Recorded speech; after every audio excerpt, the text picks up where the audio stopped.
Fala, terceiro ano. Dando continuidade à nossa questão de agrária que a gente terminou, né? Uma coisa muito importante relacionada ao Brasil, porque a gente vê no contexto geral, né?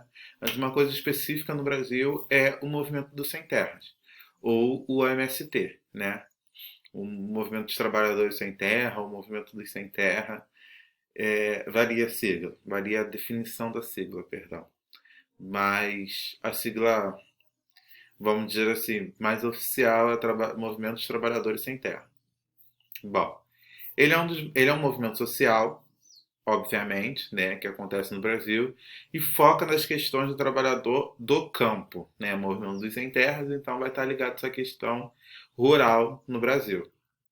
Bom, historicamente no Brasil a gente teve uma desigualdade no acesso à terra, né? E uma das pautas principais do movimento dos sem terra é a reforma agrária. O que seria essa reforma agrária? A reformulação de terras que a gente tem no Brasil. Por quê? Historicamente, né, lembra lá das suas aulas de história? A igreja, ela tem muita, mas muita terra no Brasil. Não só no Brasil, mas no mundo, né? Mas no Brasil, essa concentração de terra ainda é bem maior. Lembra lá de história que as pessoas pagavam as indulgências para ir para o céu, né? Pagavam propinas para ir para o céu. Terra era uma dessas grandes propinas. Pensa lá na época do clero, da nobreza, da burguesia. Essas pessoas não tinham dinheiro, né? Então, quais eram os bens que elas tinham?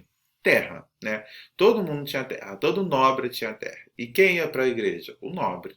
Não era a plebe, não era os camponeses, não eram os camponeses. Então, o feudo, né, a parte nobre da sociedade, pagava as indulgências com terras. Então, historicamente, a igreja sempre acumulou muita terra. No Brasil também, quem tem muita terra são os militares. Se a gente vê os terrenos dos militares, né? Deodoro, passando ali pela Avenida Brasil, no Rio de Janeiro, a Casa da Marinha, essa esfera social tem terrenos muito amplos, tem terras muito amplas no Brasil. Então, eles concentram também muitas terras. E os grandes proprietários, né? Os grandes proprietários rurais, né? Os grandes fazendeiros, né? Essa população tem muita terra. Então, esses são os três pilares que mais concentram terras no Brasil, né? Então, isso é o que luta, pelo que luta o MST, por essa reforma agrária para fazer com que essas pessoas, uma pequena parcela da população que concentra muita terra, redistribua, né, divida essas terras. Mas é aquela história, quem é rico não quer ficar pobre. Então, vai ter essa luta constante.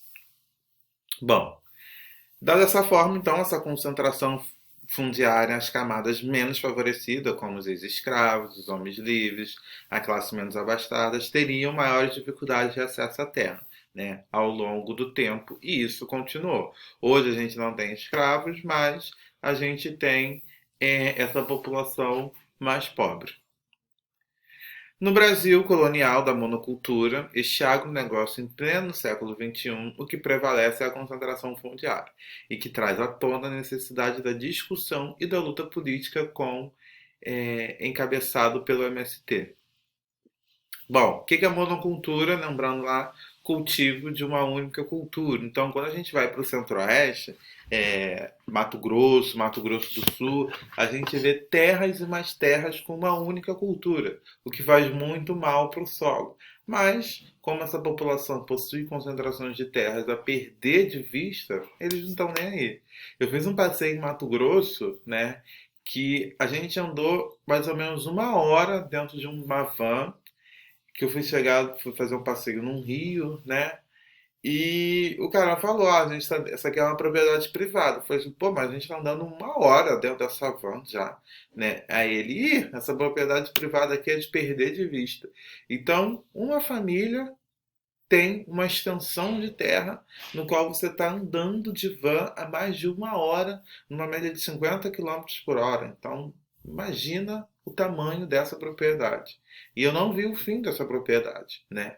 Então a gente tem uma concentração de terra muito grande na mão de poucas pessoas. Então, isso é uma das pautas que mais lutam o MST, né? Porque uns têm tantas terras e outros têm quase nada ou nenhuma terra. Bom, o MST nasceu da ocupação de terras e tem, nesta ação, o seu instrumento de luta contra a concentração fundiária e o próprio Estado. Por que o próprio Estado? Porque muitas das vezes o Estado permite essa concentração de terra. Então, além dessa luta contra a propriedade privada, o MST também vai lutar contra o Estado que permite isso, o que não deveria permitir. Bom, a realização da forma agrária por meio das ocupações, os sem-terras intensificam suas lutas, impondo ao governo a realização de uma política de assentamentos rurais. Então, essa invasão de terras que o MST faz, que muita gente chama de vagabundo, né, não são vagabundos, eles estão lutando por uma sociedade mais justa e igualitária. A organização da MST enquanto movimento social começou nos anos 80 do século passado e hoje já se faz presente em 24 estados da federação, de fato que ilustra sua representatividade em termos nacionais.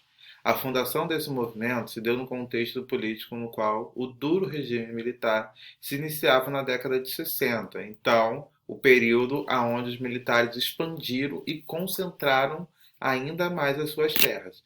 Lembra que a gente passou por uma ditadura militar triste na história e durante a ditadura militar você não tem a democracia, você não tem poder de voz, né? Então, após esse período aonde a democracia volta, onde você pode se rebelar e se contestar, né, contra o Estado, é quando surge o MST. Nesse contexto, a redemocratização do país, em 1985, surgiu a proposta da elaboração do primeiro PNRA, Plano Nacional de Reforma Agrária. Sua segunda versão, o segundo PNRA, foi proposta apenas em 2003, no governo do presidente Luiz Inácio Lula da Silva. Os objetivos da MST, além da reforma agrária, estão no bojo das discussões sobre as transformações sociais importantes ao Brasil, principalmente aquelas na tocante da inclusão social. Se por um lado existiram avanços e conquistas nessa luta, ainda há muito por se fazer. Em relação à reforma agrária no Brasil, seja em termos de desapropriação e assentamentos, seja na relação da igualdade da infraestrutura disponível às famílias assentadas.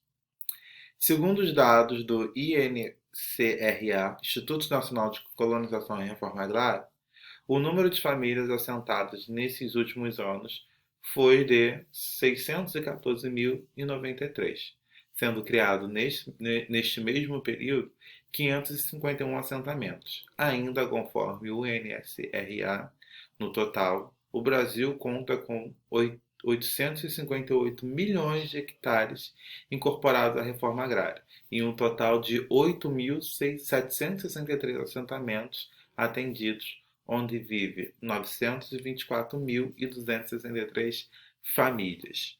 Bom, então, o que ele vem dizer com isso tudo?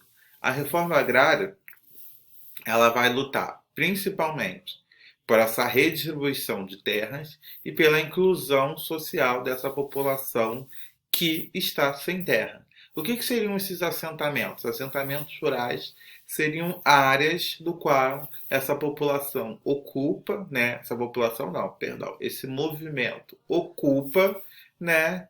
E é um pedaço de terra do qual eles julgam propício para moradia e para desenvolvimento de agricultura.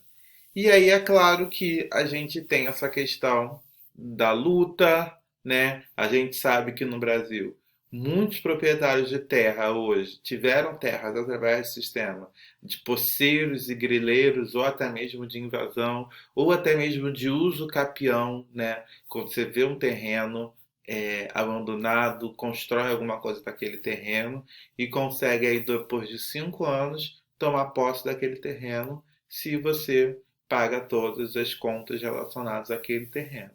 Então, a gente tem no Brasil, sem sombra de dúvidas, uma distribuição de terra desigual, aonde poucos têm muitos e muitos têm poucos.